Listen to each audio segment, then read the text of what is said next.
was 2 a.m. I've been working the night shift at this convenience store for 3 years. I know all the regulars. But that night, a man walked in. He wore a neat suit. His face was stiff. I smiled at him. He didn't react. Then I saw it. On the floor, under the bright store lights, his feet had no shadow. My name is Sakura Sato. I'm 24 years old. I work at a 24-hour convenience store in Shibuya, Tokyo. The store is on a quiet side street. Few people pass by at night. Most of the time, I'm alone. I like the night shift. The silence calms me. I like watching the empty street outside. I like the hum of the air conditioner. I read books, do homework, or organise the shelves. Time flies. That night at about 1:45 a.m, I was restocking drinks. I'm very picky about my work. Every label must be aligned. Every can must be in a straight line. My manager says I'm the most careful night shift employee she's ever seen. Suddenly, the door chime rang. At this time of night, customers are rare. I looked up. A man walked in. He was about 35 years old. He wore a dark grey suit, neat but worn. His skin was pale.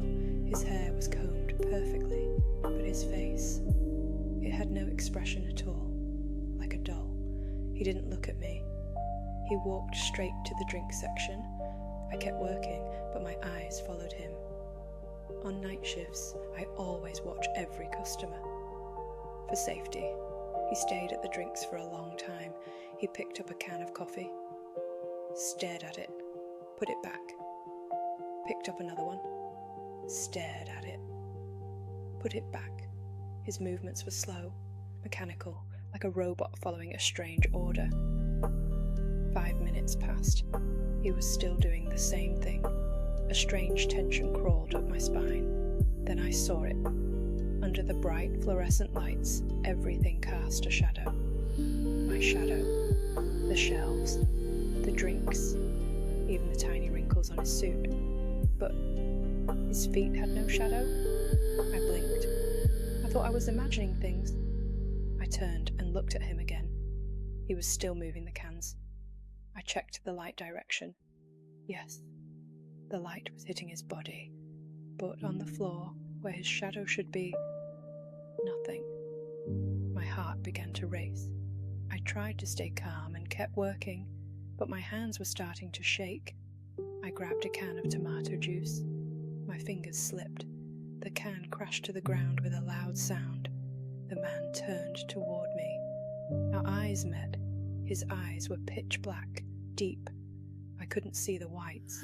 It looked like 2 black holes staring into me. My breath stopped. He didn't speak. He just looked at me for about 3 seconds. Then he turned again and walked toward another part of the store. I picked up the tomato juice can. My hands were trembling. He walked to the bento section. Frozen meals filled the glass case. Curry rice, stir-fried noodles, sushi. He opened the glass door and took out 1 bento. Without a word, he walked straight to the register. I moved behind the counter.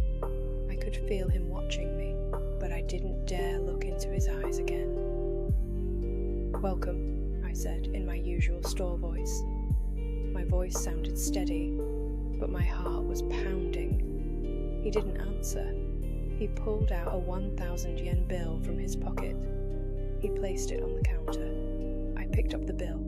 For a second, our fingers touched. I wanted to scream. His skin was ice cold.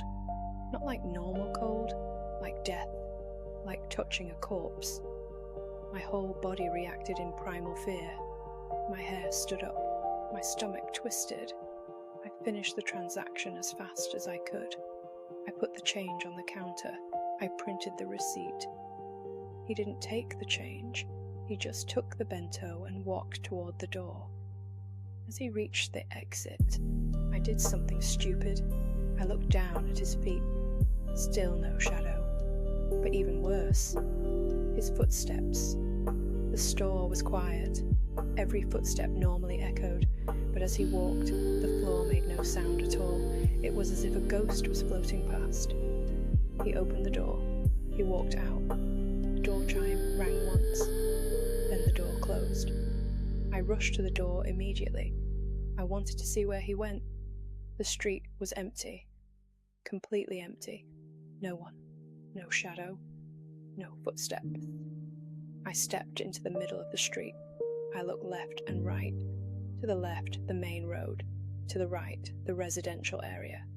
Both directions were empty. He was gone, like he never existed.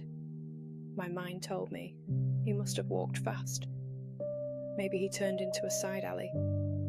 But my intuition whispered, he didn't really leave. He's still here, somewhere.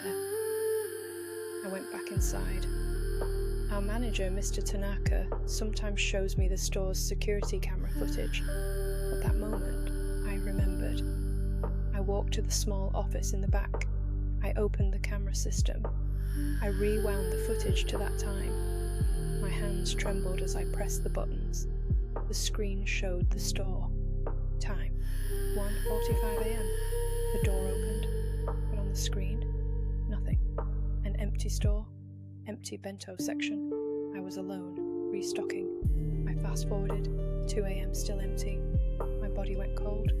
I kept rewinding and fast-forwarding. At 2:15 a.m. I saw myself suddenly turn, as if I had picked something up, the tomato juice. Then I walked to the register. I stood there, facing empty space, as if I was talking to someone. My hand reached out to take something from the air. The most terrifying moment came when I saw my gloves.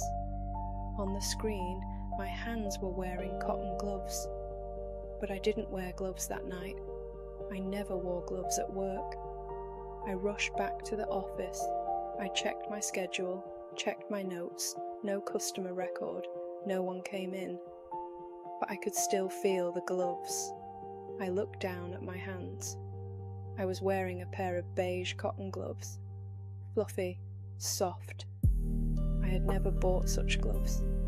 I tried to pull them off, but I couldn't. It felt like they were already part of my skin, like they had grown onto my hands. It's now 3 a.m. I'm sitting behind the counter. My hands are always cold. Ever since that man held my hand, he has never let go. If this story kept you awake tonight, thank you for staying with me. If you felt the chill, tap the like button and let me know it got to you. If you want more stories like this, subscribe to Midnight Hollows. Every night I'll bring you another story that follows you after the screen goes dark. Stay close to the light.